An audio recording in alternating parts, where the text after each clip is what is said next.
teman-teman, selamat datang kembali di channel YouTube saya. Hari ini kita akan membahas sebuah istilah yang berjudul projection atau proyeksi gitu ya.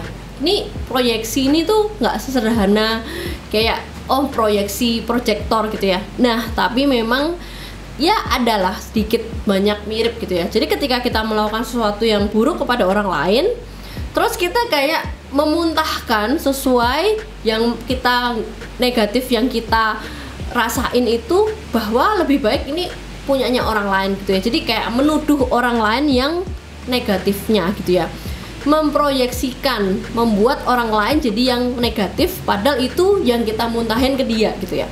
Apa yang kita pikirkan negatif, kita berpikir bahwa orang lain itu juga berpikir negatif kayak gitu ya. Ini adalah bentuk defensive mekanisme teman-teman untuk melindungi rasa malu atas perasaan yang ada di dalam seorang narsisis atau kerapuhan yang berhubungan dengan insecurity gitu ya, insecure, sehingga dipantulkan atau diproyeksikan ke orang lain supaya image dia tetap sempurna gitu ya. Jadi ini adalah sebuah mekanisme defensif, pola mekanisme defensif yang aku tuh nggak mau ngerasa kalau aku tuh tukang bohong. Nah, terus berarti aku harus muntahin ke orang lain, sehingga narsisis ini akan merasa bahwa orang lain lah yang tukang bohong, misalkan kayak gitu. Jadi yang diproyeksikan biasanya perasaan negatif, karakter negatif, kerapuhan, ketakutan kayak gitu ya. Ini muncul pada level yang nggak 100% sadar teman-teman. Jadi nggak bener-bener bisa literally sadar banget 100%, tapi itu bisa ya antara sadar dan enggak gitu ya. Nah, proyeksi ini yang klasik yang tadi itu kan namanya attributive projection gitu ya, sering dibahas di dalam penjelasan tentang projection. Nah, jadi traits negatif itu dimuntahkan ke orang lain. Di dalam prakteknya narsisis ini kayak nuduh kalian ngelakuin hal yang nggak kalian lakuin gitu ya.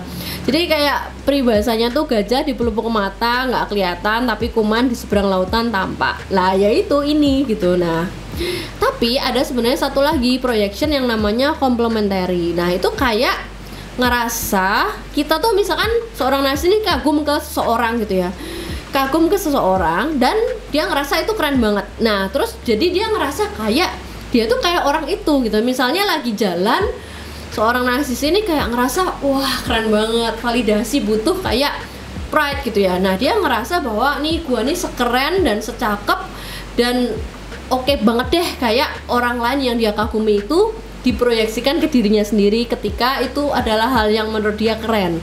Tapi proyeksi yang biasanya dibahas adalah yang tadi, yang attributive projection gitu ya. Negative insight dimuntahkan ke orang lain menjadi orang lain yang negatif gitu ya. Ini adalah bentuk defensive mekanisme yang kadang-kadang out of the blue, nggak ada apa-apa, dan ini kayak primitif juga ya. Jadi dia nuduh kalian ngelakuin apa. Nah, biasanya itu adalah curahan insecurity-nya mereka tuh teman-teman. Jadi kerapuan tentang yang sebenarnya kelakuan mereka gitu. Nyadar nggak? Kalian nggak masih 100% nyadar, tapi kan defensive mekanisme ini sifatnya natural. Mungkin kalian kayak dituduh ngelakuin sesuatu yang kalian nggak lakuin, kalian bingung, apa? Ini aku nggak ngerti yang maksudnya apa. Ketika kita menjelaskan, bahkan kita nggak paham apapun, dia akan menjelaskan, menjabarkan kesalahan dan kegilaannya kalian gitu ya.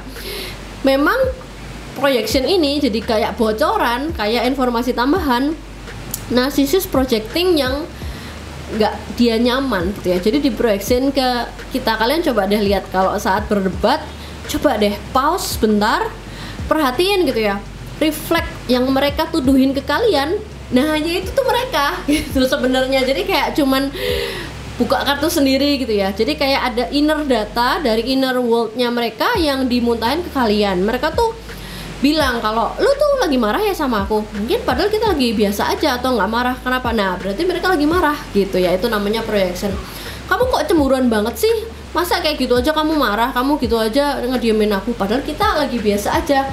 Nah, berarti dia lagi yang cemburuan itu berarti dia gitu ya. Jadi untuk menjaga fragile atau kerapuhan image yang shameful-nya itu tidak bisa diterima oleh egonya, sehingga diproyeksikan ke orang lain gitu ya, yaitu siapa? Supply-nya gitu ya. Jadi simpelnya kayak gitu ya. Jadi mendinai sehingga merasionalisasi kayak reactive abuse gitu ya. Jadi ketika kita bereaksi atas perilaku abusive yang kita lakuin, dia malah justru tambah marah karena kita terkena hubungan sebab akibat atas perilaku abusive yang dia lakuin. Dan masih banyak lagi gitu ya. Banyak yang sharing sih gitu ya. Kadang ini bikin geli Kak, lucu juga gitu, membingungkan, tapi kok ya kasihan juga gitu ya teman-teman. Ada yang bilang kayak gitu. Jadi kayak chaos banget sih dia gitu, chaotic inside gitu, di dalam kayaknya chaos banget, tapi chaosnya itu kayak dimuntahin ke orang lain gitu kan. Itu namanya proyeksi gitu ya. Jadi kalau misalkan dia kayak gitu gimana ya, diam sejenak, pause, lihat dia lagi memproyeksikan traitsnya ke kalian gitu ya. Tapi paling penting apa ya, kita remain aware ya, tetap aware dan terutama mindful gitu ya, tetap berpikir jernih gitu ya. Jadi kalian tidak bereaksi secara emosional yang justru memperparah drama atau memperparah perilaku abusifnya gitu ya teman-teman. Nah ini jawaban atas pertanyaan tentang apa yang disebut dengan istilah projection gitu ya, kalau dalam pembahasan yang berkaitan dengan narsisis. Aku thank you banget untuk semua teman-teman yang udah sampai di video ini, yang mau like, comment, subscribe. Teman-teman jangan lupa mampir ke @unsecret.narcissist di Instagram. Sampai jumpa di video selanjutnya, semoga bermanfaat.